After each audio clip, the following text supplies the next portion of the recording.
Hello, everyone, and welcome back to the Today Counts show. My guest today is Winston Harris. He's better known in the area of San Antonio as Pastor Winston. So here's what we got going on here. You may or may not know that I am a licensed and ordained minister. And Jim Piper, yours truly, is 63 years old. And I am going to be speaking to Pastor Winston, who is, I believe, 34 years old. So there's nearly 30 years that separate us. I'm a baby boomer. He's a millennial. And so if I were to give this podcast my own personal title, I kind of let the team do that, but I would just call it a pastor-to-pastor conversation.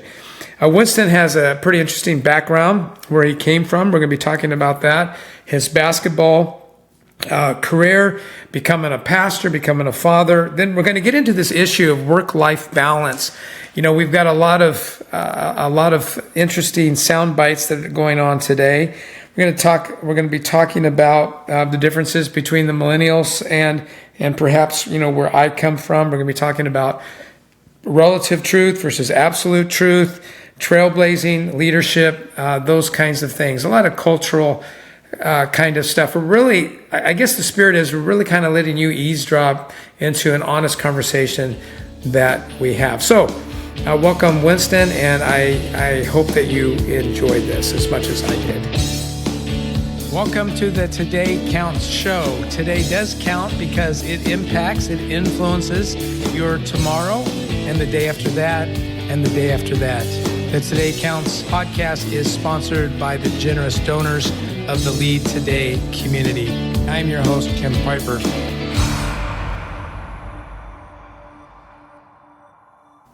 Hello, everyone, and welcome back to the Today Counts show. I have with me today Winston Harris. Many in his community don't call him that. They know him as Pastor Winston. Winston, I would like to start right in. I'd just like to jump in, and I've kind of outlined your life starting with basketball, and that may not be the best place to start, but that's kind of where I see it as far as I understand, you know, your history. You can fill it in a little bit more, but my outline is basketball, husband, pastor, father. Tell me about basketball. Tell me about where'd you grow up and kind of how did that, because you've played basketball at a high level. So let's talk about it. Yeah. First of all, thank you, Jim, for having me, and just so thankful to be here on this incredible podcast. And jumping in, grew up Brooklyn, New York, born and raised. I've been playing basketball as long as I can remember, and I was kind of sold on the pipe dream, right? The only way to make it out of, you know, an area like, you know, Brooklyn, which is, you know, economically impoverished and you know, all those things, is to either be a rapper or an athlete. And I chose the ball player route, even though I think you've in so many words have said, you know, sometimes when you're preaching, it sounds like you're rapping. I don't know. I have to say that you are a good wordsmither, if that's a word. You're a good wordsmither. I'm always amazed at how you coin a phrase and how you, so maybe you could have done the rapper thing too, or maybe you could have done both. I don't know. Yeah. Well, thankfully we didn't go the rapper route, and we went a basketball route, but only sport I've ever played. Hate running without a purpose, out of the equation. I played Little League Baseball for a little bit, got hit by a ball, and I was like, nope, this ain't it for me. And I was too skinny to play football, and so just stayed with the basketball route. 9/11 happens. And that was kind of the last straw for my parents. They were in New York up until that point for about 48 years. And so that was... Now, how old were you when 9/11 happened? I was 12. You were 12. Wow. Okay. I remember that day vividly. I was in 7th grade. Actually, I was on, you know, like a 4th or 5th floor classroom. You could see from the classroom window the Twin Towers. And so I just remember one day, just kind of panic ensues. You know, all this communication at the school about, hey, we're needing to evacuate and bus people out, bus the kids back to the parents. And so just a hectic day. You could see mostly anywhere from the city, the actual smoke billowing throughout the in the distance and the sunset. And so it was a super chaotic time frame for us. So 2 months later from 9/11, we ended up jumping on a Greyhound bus, my parents and I, 2-day trip across who knows where we're at, parts of Iowa, Kansas, just random places I'd never seen, all the way to Brush, Colorado. Brooklyn to Brush. That in and of itself could be a book, because it was just a interesting journey. And Brush, Colorado, population 5,000 people. There's probably 0.5% of people listening to this that know where Brush, Colorado is, an hour east of Denver, Colorado, in the not so scenic parts of Colorado. To give you a frame of reference of what Brush, Colorado might look like, feel like, sound like, smell like, our mascot was the beet digger. The beet digger. So literally beets, digging beets. That's a snapshot. Well, that fires me up. I want to play. I want to play football with that logo on my helmet. What is a beet digger? What is it? I guess more or less a farmer, somebody who's literally digging up beets. But the mascot was a big beet with arms and legs. And, scary. Pretty intimidating. And so, but why Brush? I mean, of all the places, why there? Yeah, super random. My uncle ends up moving out to Hill Rose, Colorado, which is 10 miles over, a population 100.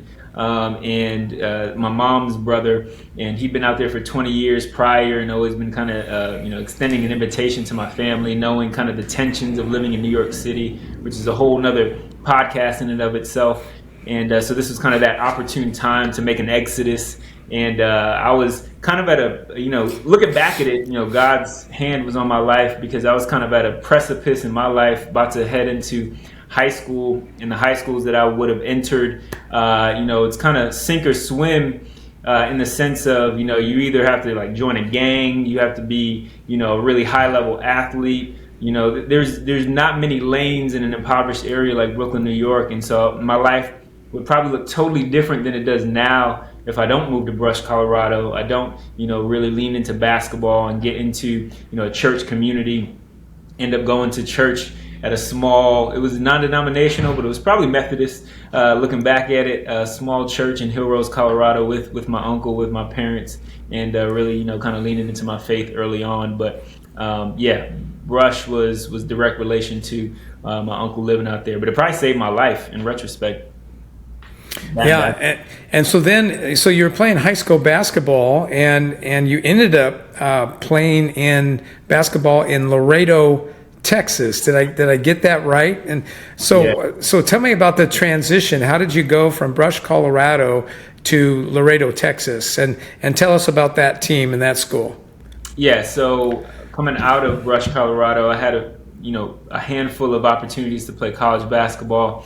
End up going to a junior college in Torrington, Wyoming, which is about 2 hours north of Brush, Colorado.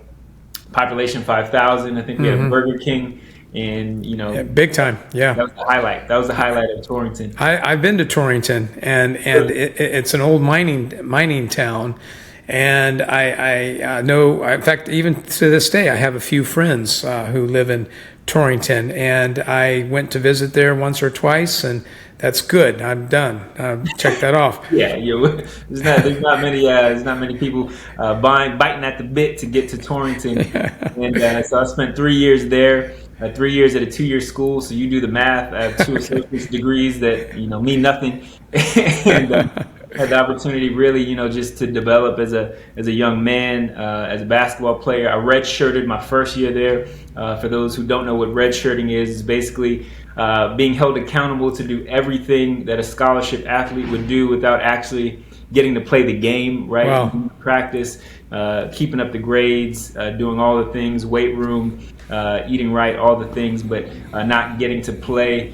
Development process, I end up gaining 20 pounds of muscle and just a knowledge of the game that allowed me to play at a high level there.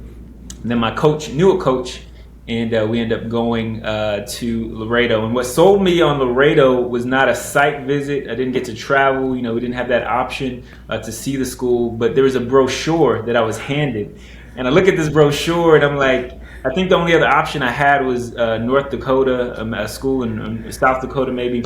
And I was like, yeah, I'm kind of done with this Brush, Colorado, Torrington, snowstorm, blizzards, walking to the gym and snow hit me in the face. And so I look at this brochure and I'm like, oh, Laredo, Texas, it's on the border. It seems tropical. It seems warm. There's diversity in this brochure, not realizing that me actually going to Laredo was the diversity that was in the brochure. I was the diversity. You were the diversity. Okay. And so, yeah, I took that option. It was either that or, one of the Dakotas. And so I jump in Laredo, and it was so it's Division II basketball, high level basketball, and what was extremely visible getting to Laredo practicing was the intensity, was the level of skill required to play. I actually passed out my first week there, partially because I was not hydrated enough for the 115-degree weather in Laredo, but also just the level of intensity that I was not accustomed to. The skill sets, the players, everybody that was on the team basically was the number one player wherever they came from, their junior college or their high school. So it was an all-star team per se of players, and we had the opportunity to play in the Division II March Madness tournament. That's the caliber of team we were playing in the national tournament. So it was an incredible learning experience. Learned how to be mentally tough, learned how to be a team player. It was an incredible experience. So Winston, when you look at what was the name of that? What was the name of the school that you went to in Laredo? Texas A&M International. Our mascot was the Dust Devil. So we go from beat digger to Dust Devil. Better. Okay. I'm really glad I asked that question.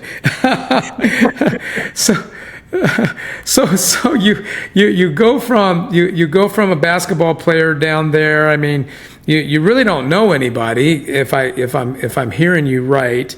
But you end up finding your wife down there. Tell me a little bit about that. Yeah, my wife Stephanie. So my teammate, the one who I was rooming with, my roommate, he comes into the dorm, one day, and he's pretty excitable, and he's, Winston, man, I've found the prettiest girl on campus. Like, he's just, I can see it in his face, his posture, he's just super excited. And he's like, man, we have to go, we have to go talk to her. She's at the info desk, and you have to come with me, kind of be my wingman. And so we walk over to the info desk, and as we're approaching the info desk and we're approaching this, young lady, he just kind of diverts to maybe somebody that he already met and that he was more comfortable with. I don't know, he kind of froze up and left me to speak to who is now my wife, Stephanie. And so, we meet at the info desk, and I think our first interaction, my wife said she thought I was weird. And to be fair, I was wearing a hot lime green jacket. I was wearing a yellow minor league baseball team with flowers under the brim. And so I probably, especially in Laredo, Texas, came off like, who is this clown? Like, what is he all about? And so it took a semester, for us to kind of connect and for her to kind of, feel me out, if you will. And, but, I ended up meeting Stephanie. And what's funny about our, connection, Stephanie grew up Catholic. Stephanie grew up, predominantly around, Laredo Hispanic culture. And so our marriage has kind of been a total upheaval of anything that she ever had planned for her life. She never meant to marry a black man. She never meant to marry a Christian. She never meant to marry a pastor. Like, just everything about our marriage and how we have kind of walked out life together has been just kind of a total 180 from anything she ever envisioned in her life. And so we joked about it the other day at our event at church, but she didn't know she was going to marry a pastor, and I didn't know I was going to be a pastor. And so it's just been kind of that story of seeing God kind of rewrite both of our stories as we've connected. And so Laredo was a hard season for me playing basketball because it was kind of the the end of the road for many reasons. One of it was because it was such a high level of expectation and kind of stopped becoming a game, and it became, a business per se. Stopped becoming fun. I wasn't the guy anymore either, so that was a transition. I had to learn to kind of be a bench player in a supporting role versus, being, the guy who took all the shots and played the most minutes. And then ultimately, I didn't really get an opportunity to play professionally. And so it forced me to kind of reconsider, who Winston is, what does my life look like? And, out of that season, just a lot of kind of rebirth happened. And, I ended up meeting my wife as well, and it shifting kind of the trajectory of my life too. So I think that happens to a lot of us who call ourselves achievers. We follow a certain path. We experience a significant amount of success, if we could use that word, and then things change, and we have an identity crisis. We try to figure out, where do we go from here? What do we do from here? We realize how much our identity was wrapped up in what we were good at or what we thought we were, our dreams or whatever. But it ended up bringing you to San Antonio, Texas. You started attending NorthRock Church. And as I understand it, you were volunteering there while you had a corporate job, and somehow over a period of months or years, I'm not sure which, you transitioned from the corporate world. Because I want to get into some issues today, but I want to talk about I want to talk about your transition. How did you go from working in the corporate world, volunteering at your church, to becoming a pastor? How did you do that? Spiritually, practically, relationally, what brought that about? Yeah, and just for some context, I came to faith when I was 12.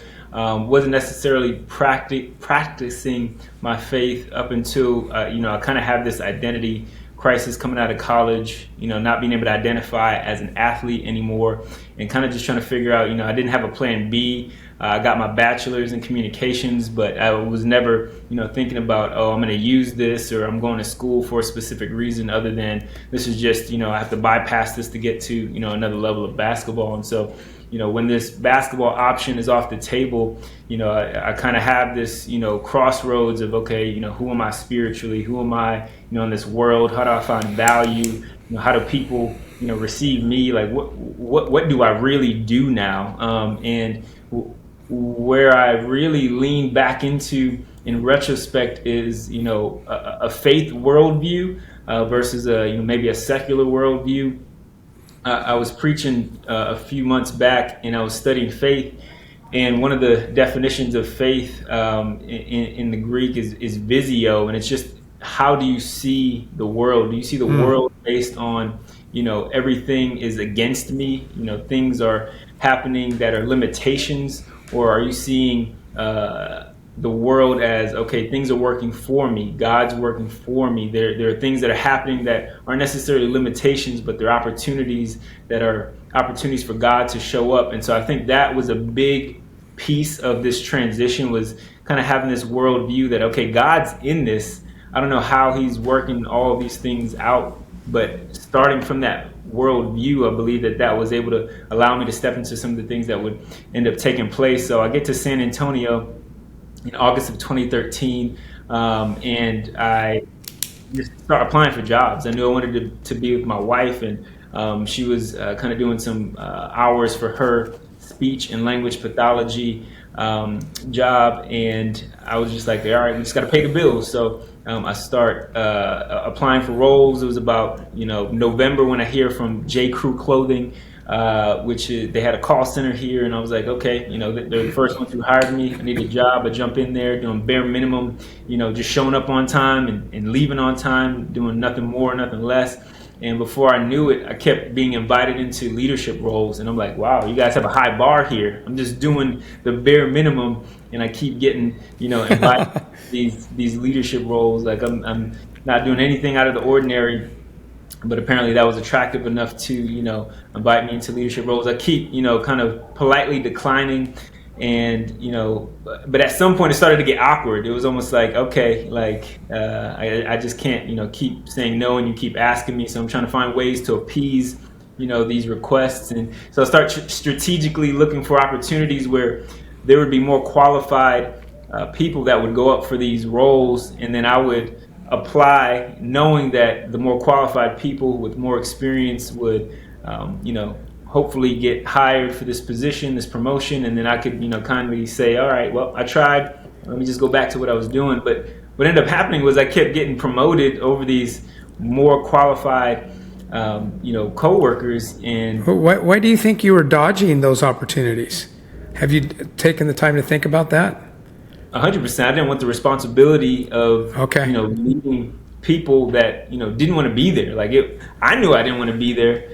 And I knew they didn't want to be there, so I was like, why would I, put myself in that seat to do something that I wasn't really passionate about? I didn't really, have much teeth in the game, and so, but I kept finding myself, positioned to influence, positioned to, support, to walk alongside, to develop. And before I knew it, I was in a leadership role for 2 years of my 4 years there at J. Crew. And I just kept, finding favor. We were successful in the department.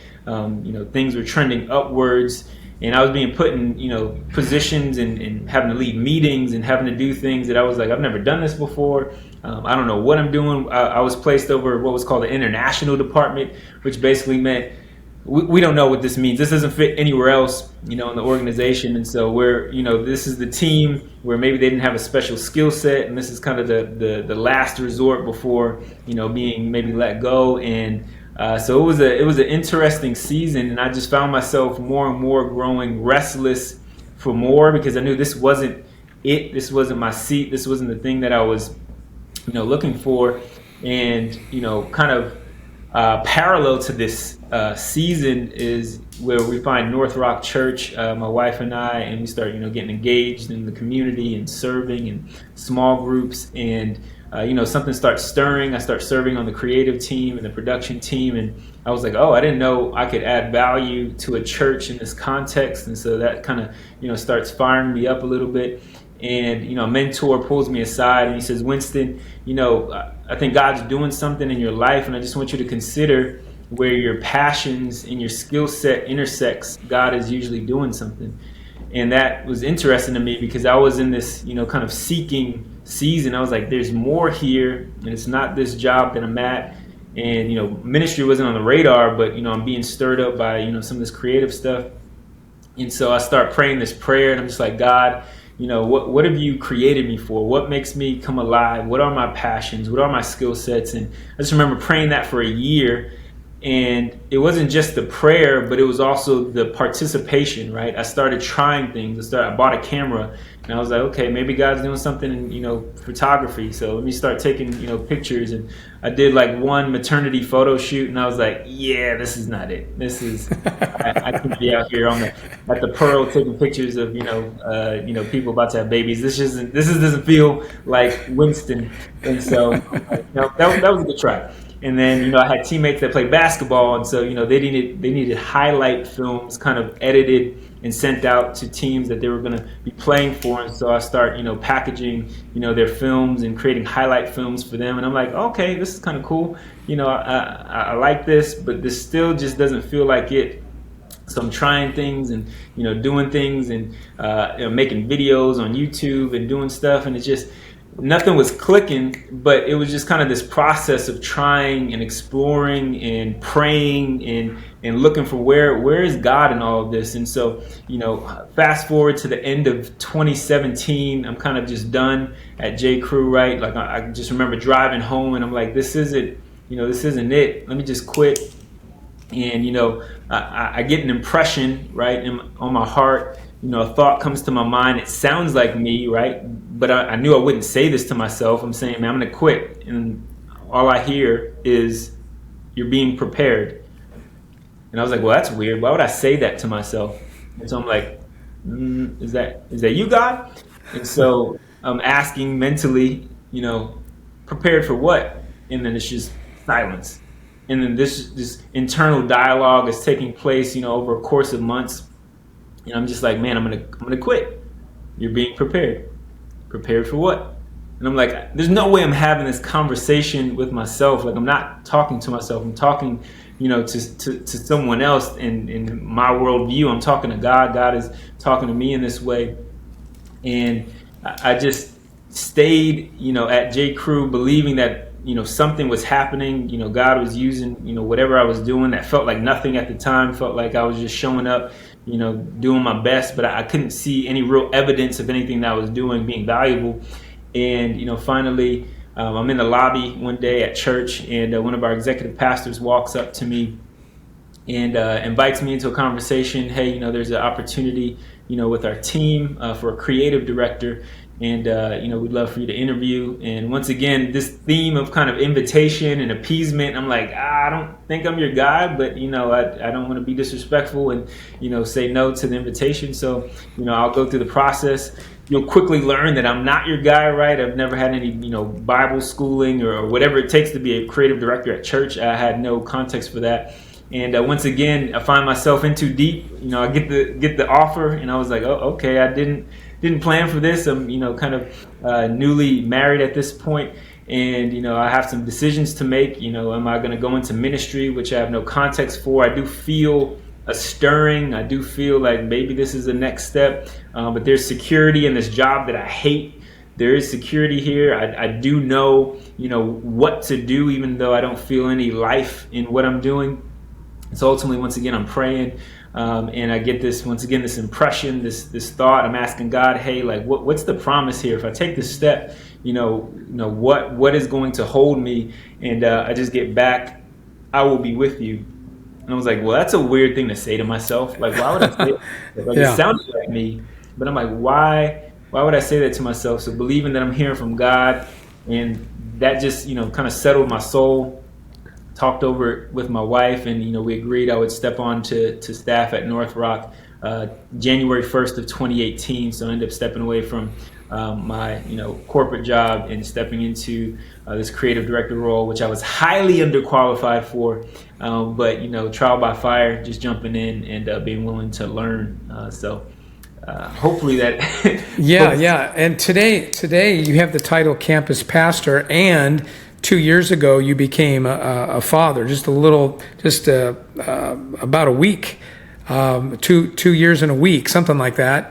You became a father. Tell me about. I mean, that's a lot.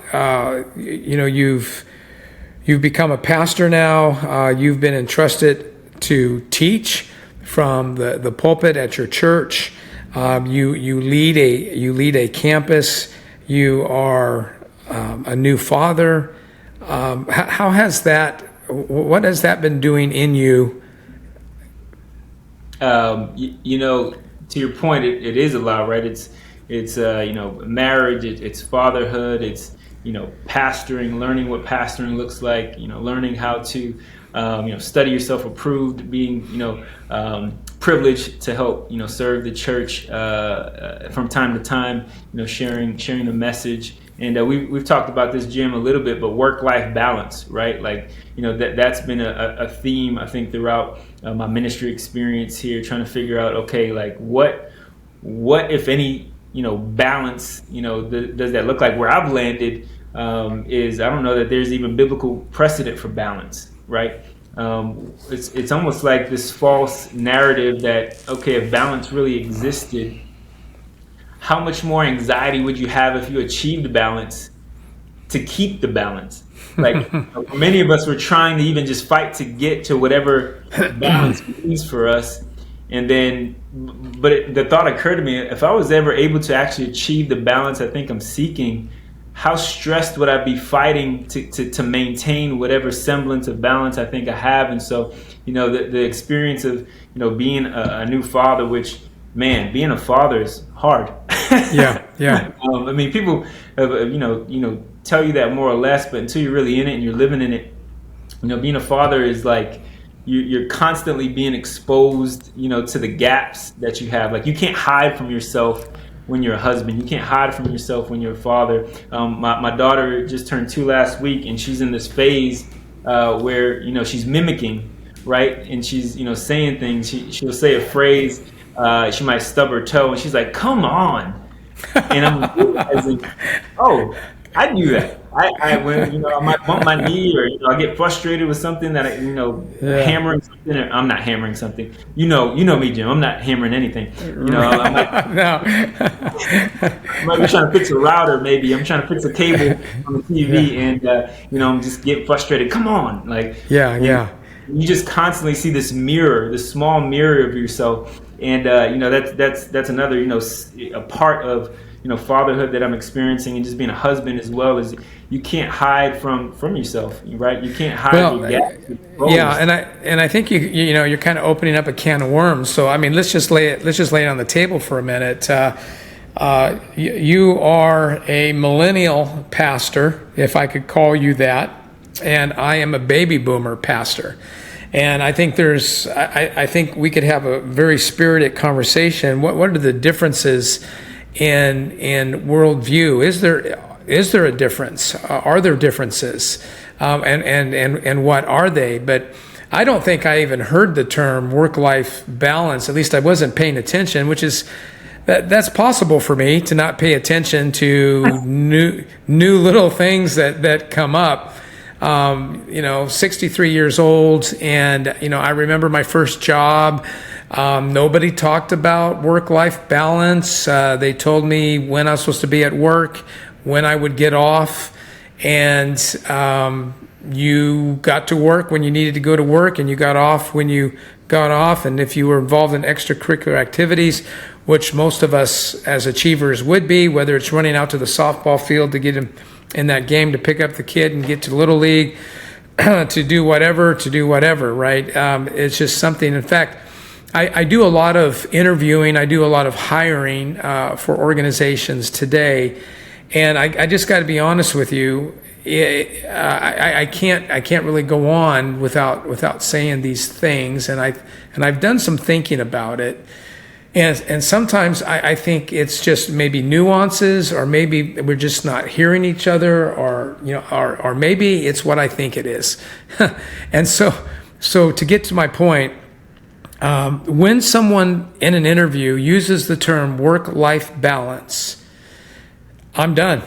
I'm done interviewing them. I'm absolutely done. I mean, I have no empathy. I have no understanding.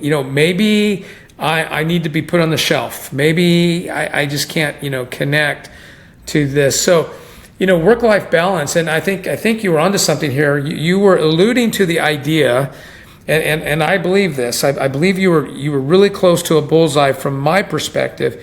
You basically said, how much stress is it going to create balance and to sustain balance? Well, that kind of reminds me of what we tend to say. If I can just get through this, then life will be better. If I can just make this more amount of money, then life will be better. If this will happen, life will get better. Life will get better. And everything is looking for what is not versus what is.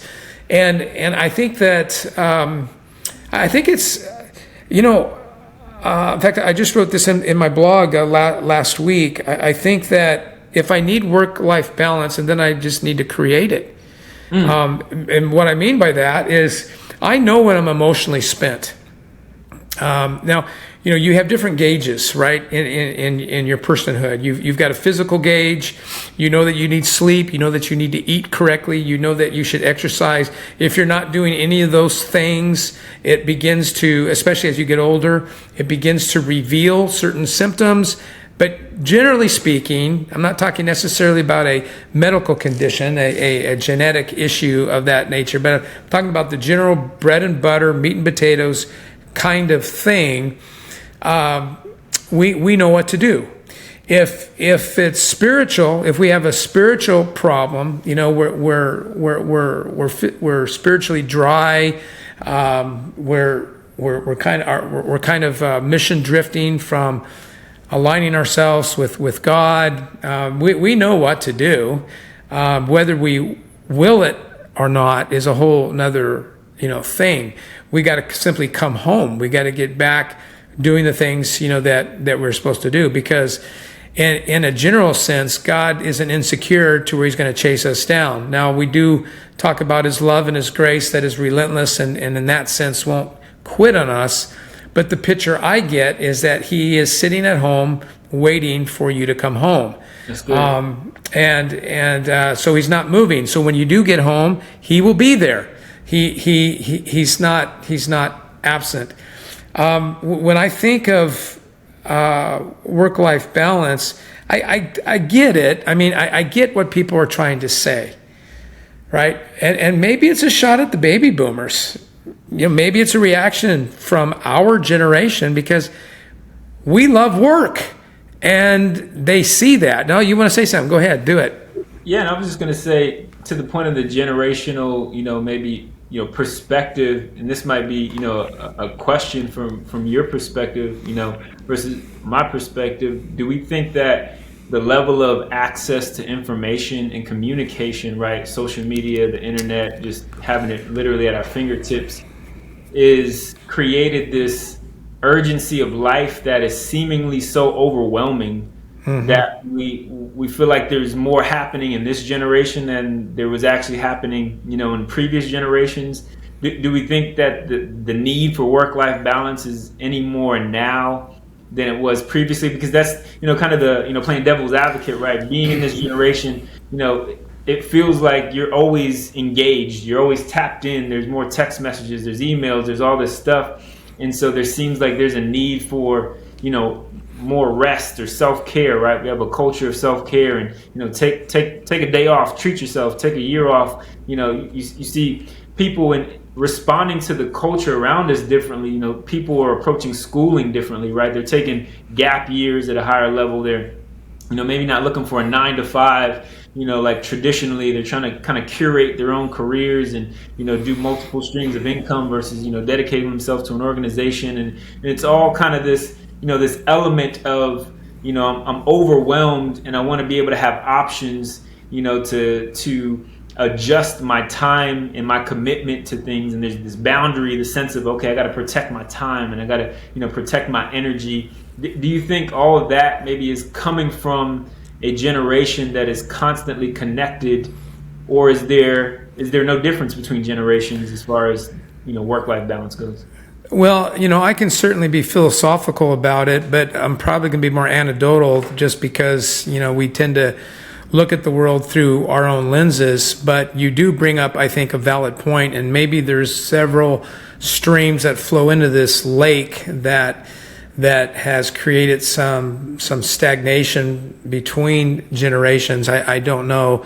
That sounded a lot smarter than I actually am, but here's what I remember. Before email, most communication happened either in person, by letter, or by telephone. And so when I walked up to my desk, we had those little pink pads, and my secretary, that's what we called them in those days, would write messages that so-and-so called and would like you to call them back at such and such a time. And I would get back from lunch, or I'd get back from a weekend, or maybe I was off or not in the office for a day, and there'd be a stack of them on my desk. And I remember that I felt stress when I saw 5 or 6 or 10 or 12 of those. And so my temperament is a temperament that goes after it, gets it done. And so when email came around, I thought it was cool, but I don't know that I have ever really been able to deal with email the way maybe the millennials have. When I get an email, to me, that's somebody knocking at my door. Well, when somebody knocks at my front door, I don't just sit there on the couch and unless it's somebody that I absolutely do not want to see. If it's a salesperson, then I'll hit the deck and crawl so they don't, they don't see me. but generally speaking, I'm going to get up. And so I'm leading to one of the issues, I think, between one generation and the next. I think for the most part, the baby boomer generation is a very responsive generation. But to your point, you have a thesis here that's not the word I'm looking for, but a hypothesis here that probably should be considered and talked about. Now, before I get off this soapbox, I would say that for me, working with younger leaders, that is a frustration for me because the responsiveness there categorically, generally speaking, does not match my experience. So if we could just throw a little bit of empathy towards the baby boomers, because I think you were trying to throw some empathy towards the millennials with your explanation, and frankly, it makes sense. So here's what might make sense to the millennials and whatever other generation we're talking about. My grandkids do the same thing, and I don't even know what generation they are. I mean, they do the same. Alpha, yeah, I've lost track. So I'll send them to my 14-year-old, and 3 weeks later, I might get a response. And when I get the response, I don't even know what the response is, about. I'm learning not to take it personally. But in the beginning, when did the beginning start? I'm not sure. I think when the millennials probably came into positions of authority, positions of responsibility as a generation, as you saw them in society, in levels and places that we would have more interactions, that might have been when I was hit in the face. Going back to your illustration of ice in your face or snow in your face up in Torrington or brush. Yeah, that's kind of how it feels. We send a message, we get one back. I think your experience with me, for the most part, is if you text me, or if you email me, or if you call me, you get a quick response. And not to hurt your pride or anything, but it's not because you're my friend. It's not because you're my colleague. Frankly, if you're a stranger, they would get the same response from me. Does that create problems for me? It obviously it does, because if I don't set the phone outside of my office, and I may be just fielding these things on a constant basis. I have clients all around the country, and when it rains, it pours. Right. But here's what I wanted to say. I think what we're trying to get to when we talk about work-life balance might be the whole alignment issue. Because from a mechanical perspective, alignment and balance, I don't know that you can separate those two. But for some reason, when I think about alignment, I think of something different than balance. When I think of balance, I think of this day that's perfectly broke up into these nice little categories. And I just don't understand that. I don't know. I'll give you this example, and then you can give your response. I'll give you an example. I'm trying to get a stinking book done this year, and one thing I notice is I can't write for 15 minutes. It takes, if I'm going to pick up where I left off, it takes me probably 15 minutes to 30 minutes to just get back into the context of where I was in order to continue. When I don't do that, I find that I repeat myself, or I find that I'm going off into some other direction. And so it doesn't make sense. So when I write, I've got to have generally at least a 2-hour block. And even then, you just start getting warmed up, and then ding, the bell goes off, so for me, writing is like a half a day thing. So you're out of balance. If you're going to spend a half a day writing, or if I'm going to block 2 days writing, or whatever. I was working with an executive yesterday, and I was going over his playbook, and he's being completely unrealistic with himself. But you kind of have to let the playbook play out, so to speak, for people, to learn that. His playbook was so perfectly balanced that all it would take would be one grenade to blow up his life. I mean, so to me, I think what we're talking about is margin. I think what we're talking about is alignment. I like those words better. When someone comes up to me and says, I'd like to have a job, but I want a job that has a work-life balance, I don't even know what that means. And so if I had the patience, which I don't, I might say, I might say, can you explain what that looks like? And they say, well, I like to enjoy my weekends. Cool. I wasn't going to interfere with your weekends, but if we're so fragile about it, I'm not sure we should talk because, think about basketball, right? Think about basketball. I mean, how do you explain this? There is a time where when you crank up the defense, you're doing that to change the course and the momentum of a game. And you believe that if you crank up the defense, and a more natural offense will result in that. But the coach feels like he's got to get everyone aligned because there might be a wing, I'm thinking hockey now, but there might be a wing who frankly, our guard who's just got the shooting itch and they just want to stand at the 3-point line and try to get us back by hitting 4 threes, in this quarter. And the coach can see that the team is out of alignment. And so sometimes what a lot of spectators see about basketball is they see, oh, okay, we're trying to stop them from scoring. Of course, that's why we're going to try to play harder defense. But it's more psychologically deeper than that. Yes. It's getting the team to do the same thing. Right. And then it's rewarded. Does that make sense? So, I mean, I think I understand the spirit of work-life balance, but it feels, I'm just going to say it feels lazy to me. It feels soft. It feels soft and weak. I mean, do you want to hire somebody who says, hey, tell me about your work-life balance here, culture? I'm going, Lord, we're trying to take the hill. I'm sorry. That's the real Jim. I love it. But I love people. I want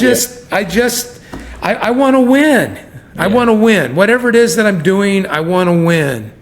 And dang it. And to that point, like, the original question, right? You asked me, what is all this looking like for me? Pastoring, campus pastoring, fatherhood, ministry, and I think, to your point, balance seems so rigid.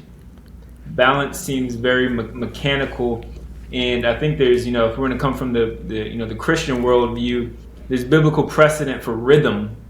Yeah. Rhythm versus balance. Seasons. And with rhythm, 7 days of the week. Right. 24 hours a day. Yeah. There's a cadence, right? And not every cadence is exactly the same. When we get to this work-life balance, I think once again the word balance gives this connotation that everything gets equal attention.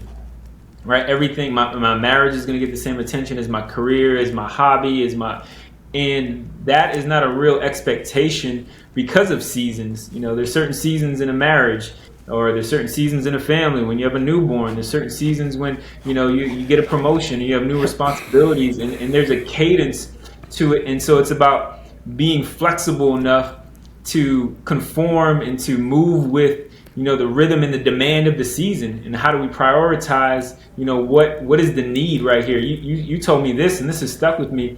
If anybody is to ask me what my leadership style is at a job interview, if I was to actually give them an answer, it's going to be the wrong answer no matter what. It's the wrong answer, yeah. No matter what, leading is what needs to be done now. Right. If I step into a room, what do I need to do? Do I need to put my hands on something? Do I need to take my hands off and empower somebody? Like, I need to assess the context and then make a decision, and that's leadership. And I think the work-life balance question is a false question or a false idea because it robs us of assessing the season. It robs us of assessing what is God asking me to do right now? What is my wife need from me? What does my family need from me? And then adjusting.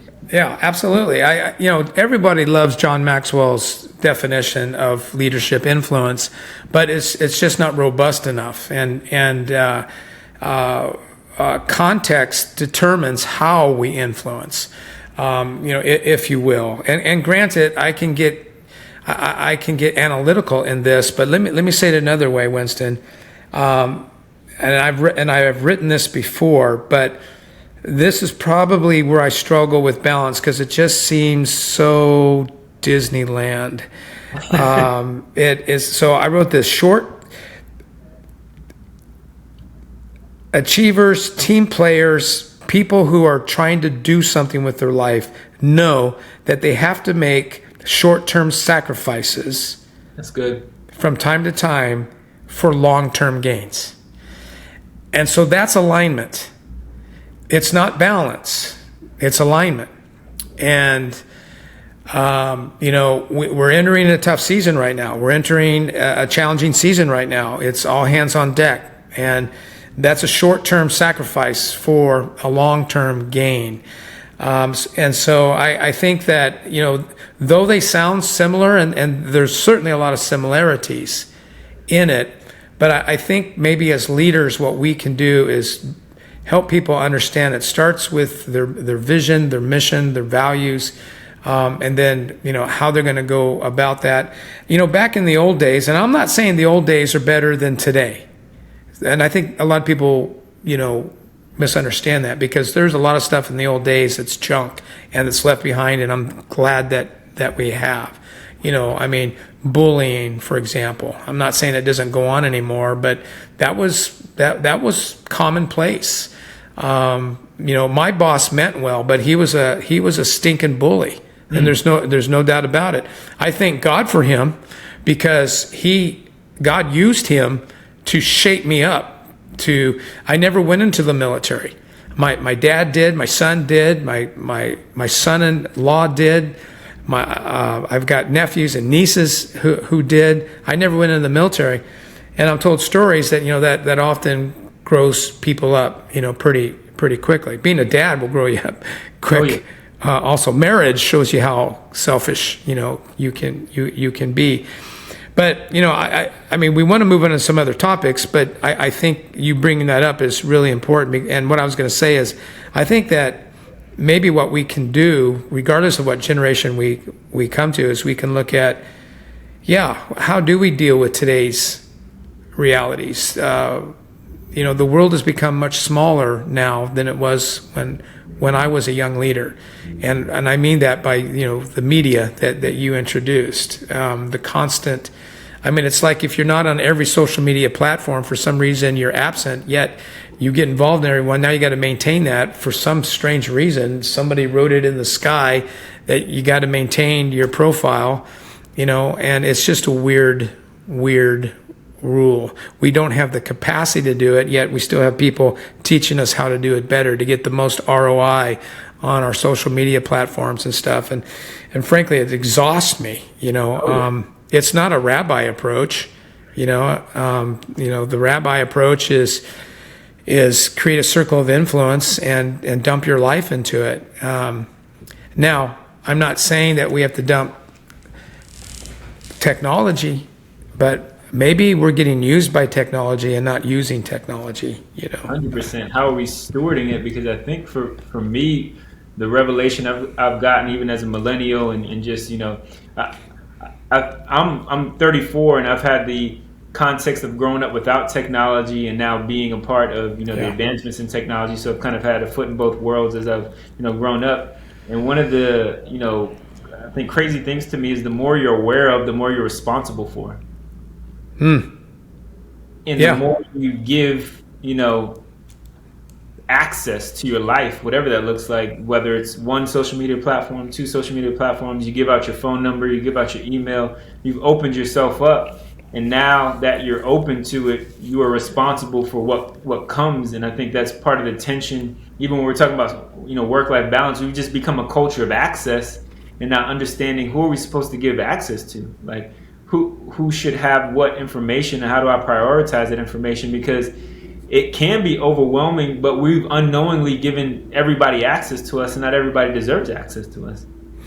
Well, and then if we keep walking down this tunnel, then we all know that between streaming and technology and platforms, that you can't is it possible to hide your pornography from your 5-year-old, your 8-year-old, your 12-year-old? Is it even possible? And then One of the things that shook me up when I was a young leader at the bank, I was a banking executive. I was over my head in every single way. We don't need to go into that story, the context of that story. But one of the things I noticed that even in my generation, I've done dumb stuff, right? I've done some dumb stuff in my life. I think that I have this self-preservation gift, though, where when I do something stupid to myself, I usually go, well, that was dumb, and say, gosh, I'm not going to do that again.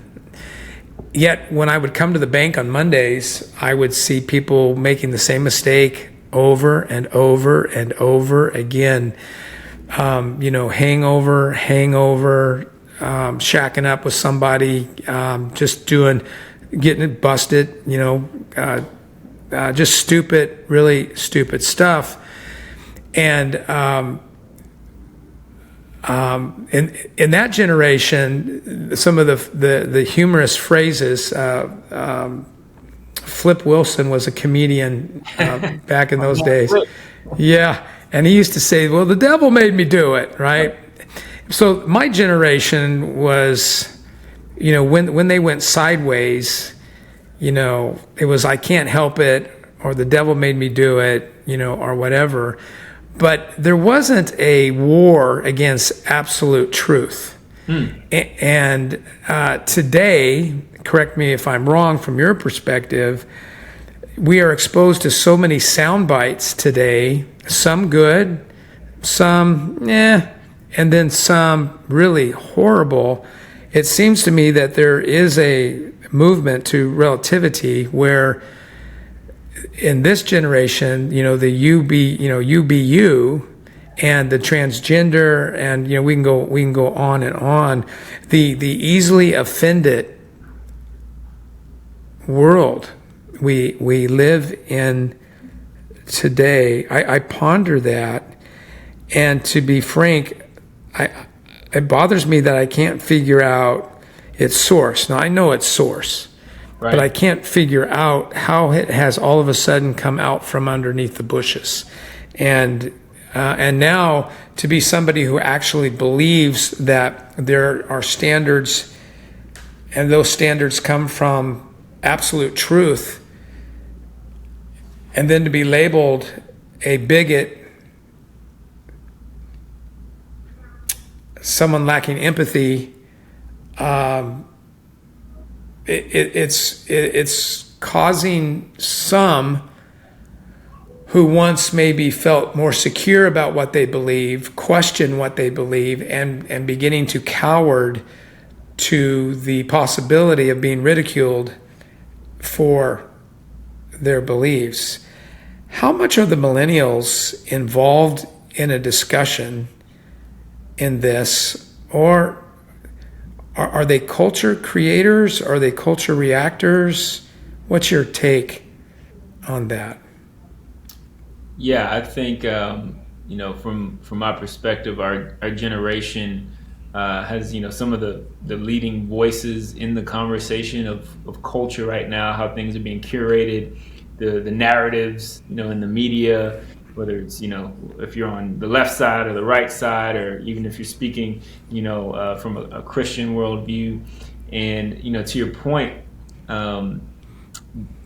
it's easier to build a theology. It's easier to build a lifestyle off of a soundbite versus having a conviction, taking the time to allow yourself to consider all of the factors, to have a conversation with somebody and be willing to listen to them, and be willing to be humble enough to say, oh yeah, I didn't know that, I assumed some things, and now you've given me context to formulate my own perspective. It seems in the urgency of our culture that we're willing to just take a soundbite that feeds our own preconceived notions, versus actually taking the time to have hard and difficult conversations. And to the point of technology, once again, you mentioned before technology, you come to the office and a lot of communication was face to face. I think our culture struggles to have in-person conversations, face-to-face conversations. Everything is easier to bypass the awkwardness of a face-to-face interaction, the discomfort of a face-to-face interaction. We, as a staff and a team yesterday, we talked about how to have hard conversations. One of the basic principles of having a hard conversation is to do it in person, right? To see the person's body language, to hear the tonality in their voice.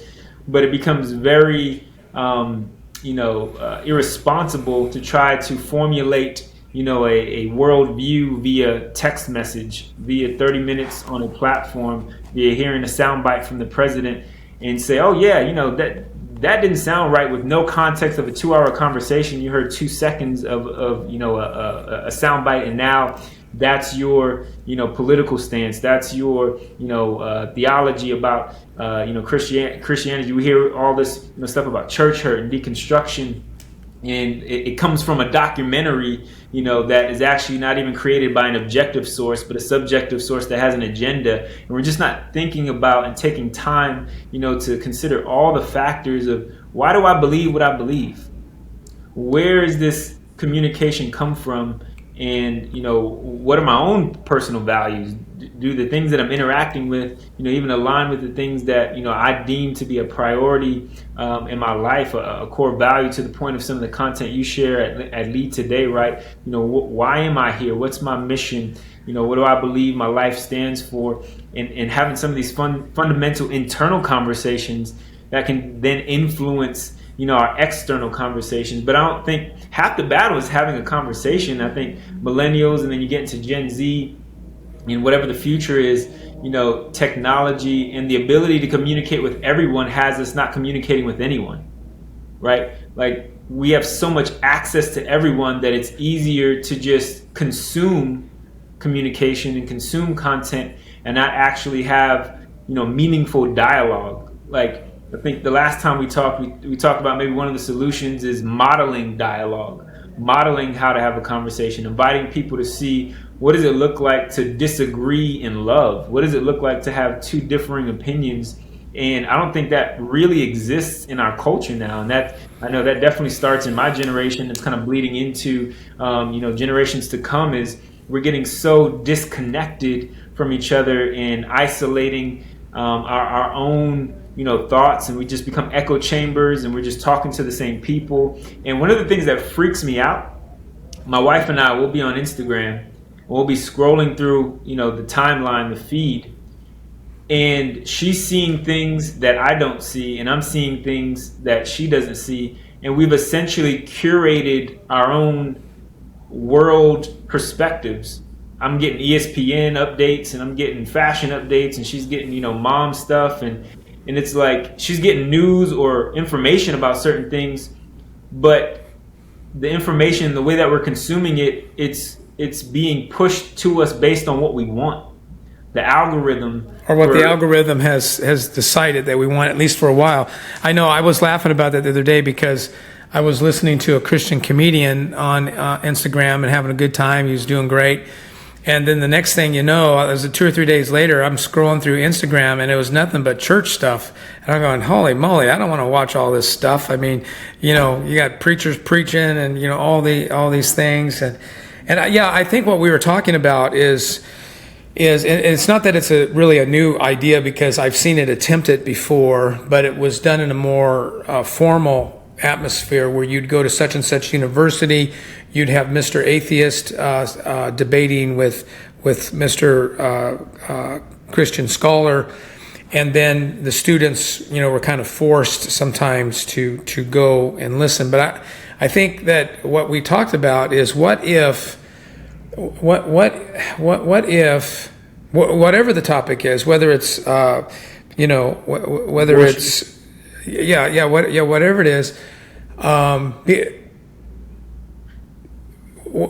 could two human beings or more, 2 or 3 or 4, get up there and talk about, to your point, abortion, and talk about everything about it, everything about it, and instead of, I think what we talked about last time, Winston, is that are there people that are qualified to come in, share their opinion, share their stats, share their convictions, their experiences, all those things, somehow without a burden of winning. Is it possible for somebody to do that? I'm pretty darn competitive, so I may not be qualified, to do that. But I know some who are very cerebral, and they actually have the capacity to go down your rabbit hole with you, and really, try to understand you. But in the process, you are exposed to, because I've been in environments like that, is what I'm trying to say. I've seen it. I'm not talking about the debate. I've actually been in environments, very, very rare, but I've been in environments where very mature and secure people are talking about. In fact, I was listening to a podcast, and maybe a podcast could do it. Maybe two or more people get on a podcast, and they already know that they come from different perspectives. But one of the things I've noticed that could make that work is if they're the expert in their field, but they're also not an expert in your field, then it might just feel like a grenade throwing contest. I was listening to a podcast on the Jordan Peterson show, and I forget the name of who he was talking to, but he seems like he was. I think he actually used the term atheist, but it sounded like he was more. He was a bit removed from the possibility of a relationship with an intelligent designer, and less convinced that there wasn't an intelligent designer, if that makes sense. Yeah. Somehow, and he's very mathematical in his mind. And then Jordan Peterson, who is a believer, but extremely intellectual. The two of them bantered back and forth probably for about 90 minutes. And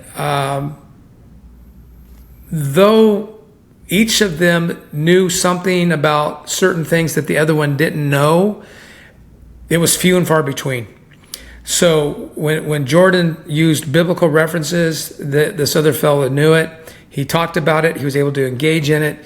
So I think that part of the problem in our conversations today is we think we know what we know, but we sure as heck don't know what we don't know.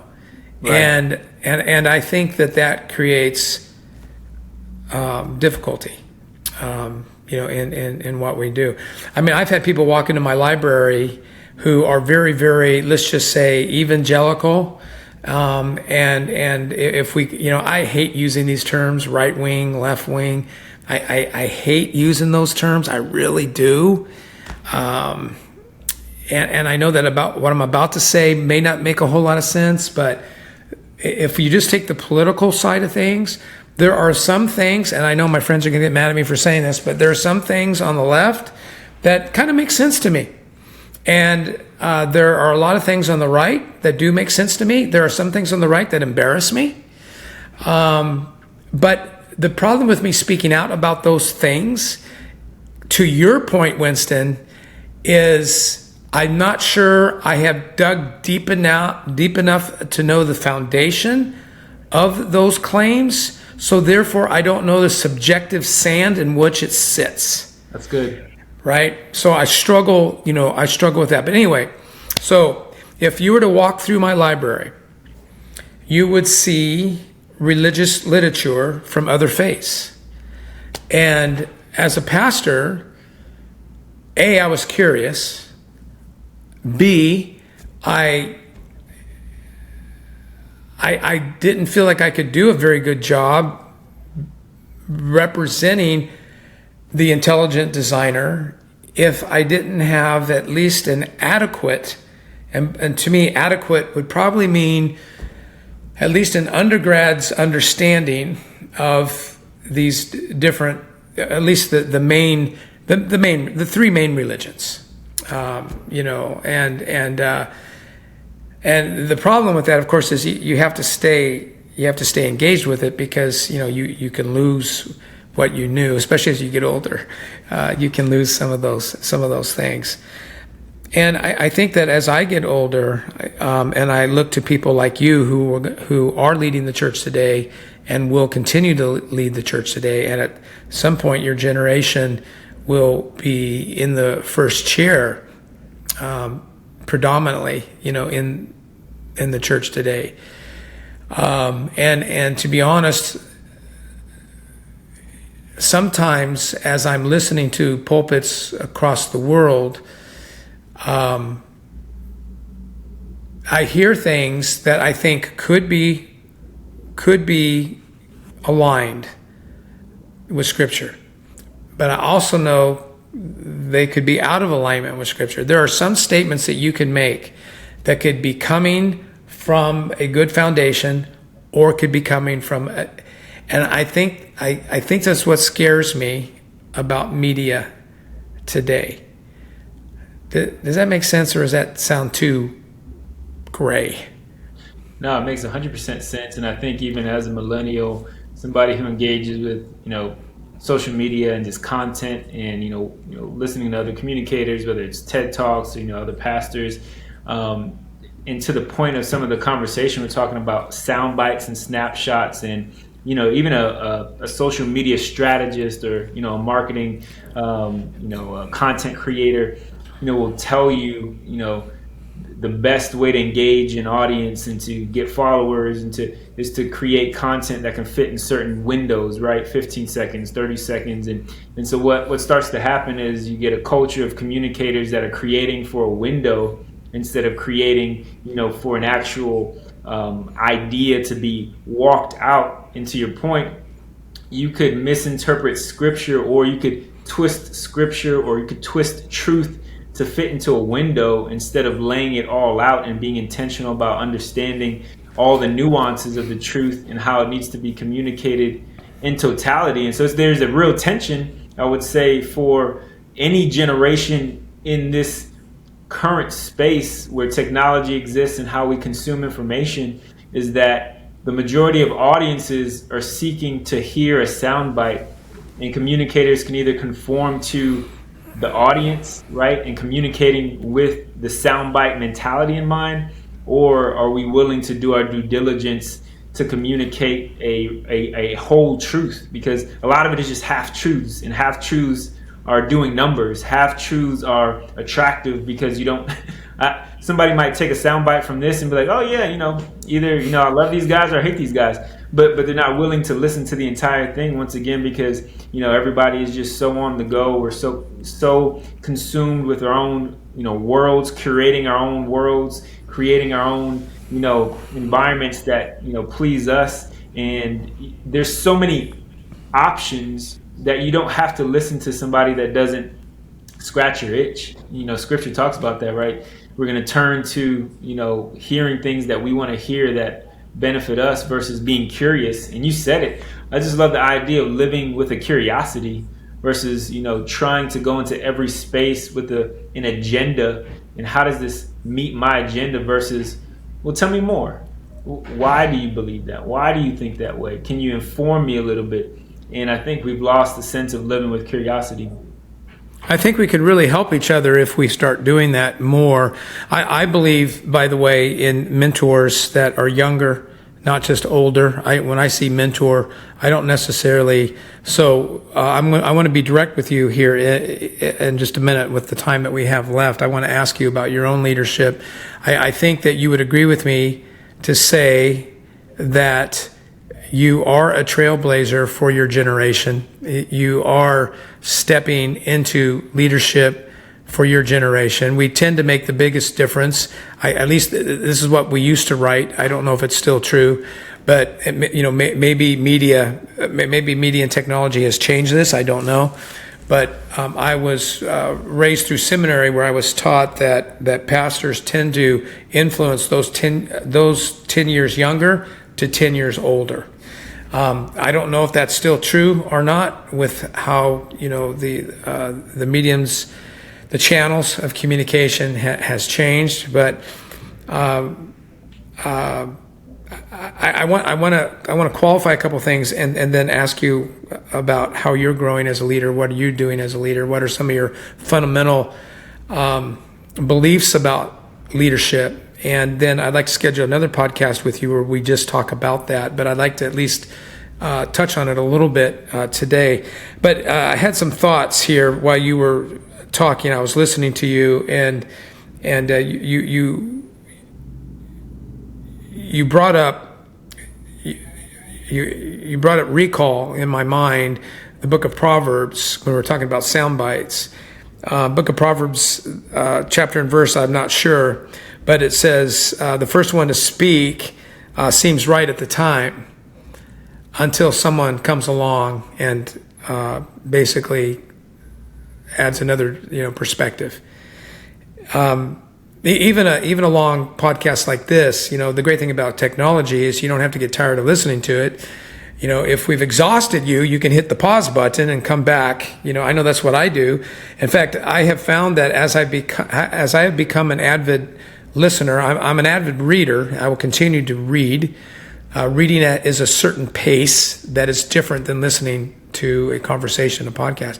But I have come to prefer the long form podcast conversations because of what you and I have talked about today. If we were to split the time at 50-50, there's a lot to listen to what you've said and what I've said. But I think you would agree that the baton is being passed. And you are a trailblazer, not just for your generation, but even for your heritage, as you have shared that with me. How do you feel about that? How do you feel about creating a new path, being a leader, being out in front, and as you're forming convictions? I don't expect you to have the A to Z, but who is Pastor Winston Harris today? Maybe we could kind of tease that for a little bit.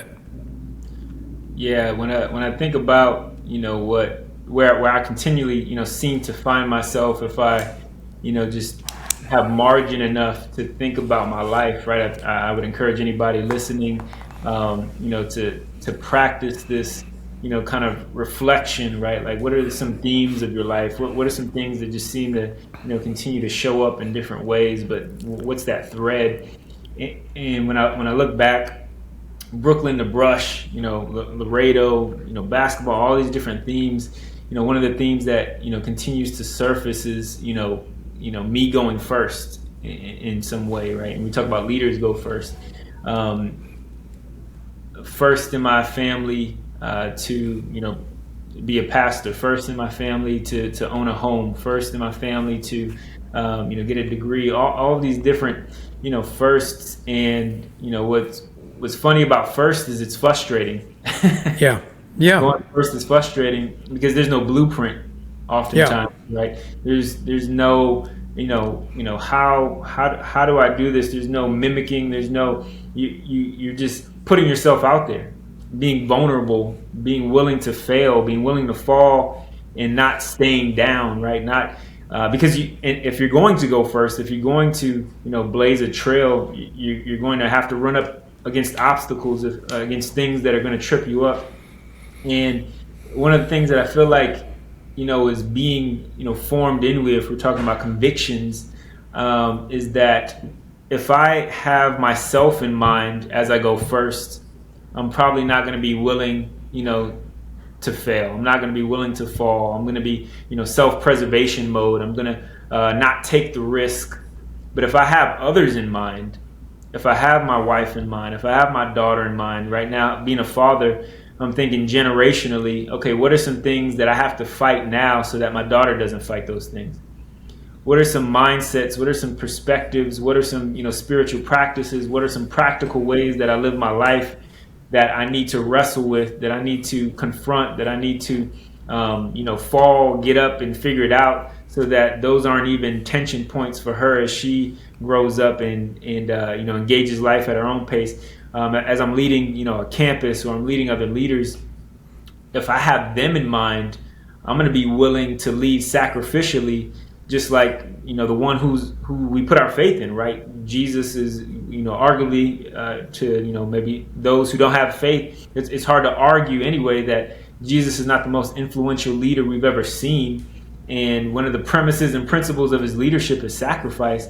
And so going first, calls for being willing to lay down your life, to lay down your pride, to lay down your image. We were talking about that yesterday, right? Being image minded and being willing to sacrifice things that we hold dear, that we find security in or comfort in, to find the solution, to find, new ground, to create spaces that weren't created, before. And I think, those things are forming in me as I'm learning how to lead. I'm learning how to, lay down in a way. I'm learning to lay down some things, some old mindsets, some comfort zones. I'm learning to lay down things that I've inherited through my family, knowingly and unknowingly, right? Having a child opens up so many, Pandora's boxes. I'm like, oh, I didn't realize I learned that from my dad, or oh, I picked that up from my mom, or you start to once again the revelation of things that, oh, I'm living in such a way that wasn't a decided habit. That wasn't a thing that I woke up one day and said, I want to do that. I've just been living and operating in that way because that's the way that I've been programmed. That's the way that I've been, taught to do it from modeling. There hasn't been a conscious decision to live life a certain way. And so I think as we're talking about, leading and, finding ways to move forward as a trailblazer, I'm sure there's people who will be listening to this that they have the opportunity to do something that's never been done before, whether it's, work at a certain level or, parent at a certain level, whatever that thing is going to be, it's going to call for a conscious decision. I think science adds to this. I think that when you take a step back, it's not just the things that you saw. And no one's beating up anybody's parents here or heritage. We're just trying to be observant, and it's true for every single one of us that's speaking on this podcast and listening to it. Is that we don't just carry with us the things that we saw, the things that influenced us, but it's which might become muscle memory, if you will, from a psychological perspective, but some of them might even be implanted as deep as into our DNA. And we hear this term that practice makes perfect, that there is a correlation between the things that we do and the things that are innate. And sometimes I know this is going to sound crazy, but a lot of psychologists said that you've practiced something long enough, it's almost difficult to tell whether that was innate or whether, and so that, that brings up to me this whole idea of transformation. And you're not just fighting for yourself, you're fighting for Brooklyn, your daughter, and you're fighting for her husband and her children and her children's children. And so the treasure is great. The victory is great. The process is worth it because of what can possibly happen. I like where you're going with this. Yeah, it's 100% correct. And to be fair, like you're saying, you lose yourself in the midst of, pursuing things that we've been taught are going to bring life to you. Whatever you think that is, right? For some it's money, for some it's status, for some it's position. And once again, you just find yourself operating and living according to a script that you didn't write, right? Your family wrote it. Maybe there's a tradition in your family to be a doctor, and you just inherited that script and you're living that out. Well, go back even further. Did you decide to be born? 100%. Right. We're only one author of life, right? And that's right. Living in that conscious decision of what script am I going to live by. And I think when we're talking about what I'm learning as a leader and who Winston is, even to the point of culture, and to be transparent, as I'm half half African American and I'm half Puerto Rican. The majority of what I grew up in New York City, Brooklyn, New York, was African American culture, Black culture. There are things that until you take specific dedicated time to confront, you don't realize you're operating in cultural narratives and cultural perspectives and cultural mindsets. Slavery is one big ideology that has so many Black men and Black people restricted into the life that God has for them, and they're just so bound by this victim mentality. And it's these things that if we never confront, it's hard for us to be the first of anything, because we have not taken a conscious stance to say, I'm not going to live by that narrative. I'm going to live by a narrative. Exactly. Carl Jung said that if we don't make the subconscious conscious, it will control us, and we'll simply call it fate. And so, to the history of slavery, to your point, and is it possible that this isn't just learned behavior, but it has sunken into the crevices of DNA, and it is a bigger, in seminary, Winston, we call it deliverance theology, that there is an actual strain of theology that seems to resonate most with those who have been, I'm not talking about an individual, but those races, those decades, those contexts that have been suppressed, have been persecuted, have been ruled and punished, in such a way. And just about every, I don't know if this is true because this is not my area of expertise, but in my broad liberal arts education, just about every ethnic group has a story, and that's why so many of those communities are still going strong, good, bad, or indifferent. It's because it's what they know, and it's what they, even if they want to separate themselves from it, they find it extremely difficult to do that. But I can tell you are heading in that direction. And let me just throw this at you too. It said one of my convictions about leadership and theology is that I believe that every single soul has faith. And like when you talked earlier about Visio, you talked about what you see. So if we could describe someone's faith as what they see, right? That's a pretty powerful thing. And so faith then is differentiated only by the object of one's faith, right?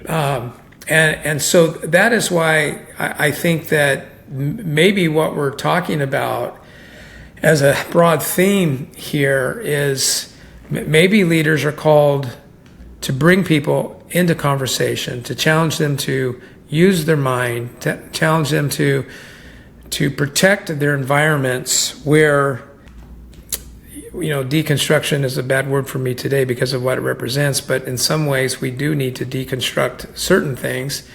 But maybe a better word is transform, because transform is forward moving.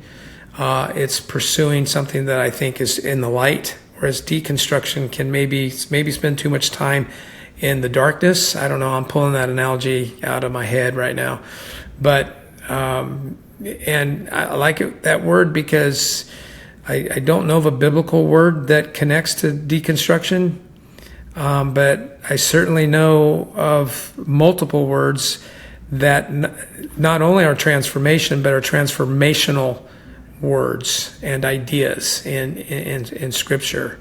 So in that sense, we are being renewed, would be another example. Day by day, we are born again. We are being transformed by the renewing of our mind. We can do all things through Christ. And how many times does Scripture talk about being found in Christ, the preposition in Christ, something to be thinking about there. Did I cut you off, or did you have something else to cap that off? No, I think you wrapped it up. You wrapped it up. Well, you know how much I love you. You know how much I respect you. How much I take joy in your convictions and the things and your curious posture. I think that you are a leader worth trusting and following. You are mentoring me in ways that you probably don't even realize. Rhonda and I got into a little argument. That's my wife, for those who are listening. We got in a little argument this morning, and where she wanted me in a certain context to appear more mature, and then I had to look at her and say, look at me. I'm 63. I'm trying to hold on to youth, so let me be foolish for a moment. And I say that to say that I think it's valuable to, because to learn from not just you, but from the millennials. There's something to learn. There are things to learn from the millennials. I'm not coming against the millennials. I will come against anyone who I think has left behind common sense. And I have plenty of those in my own generation who have done that.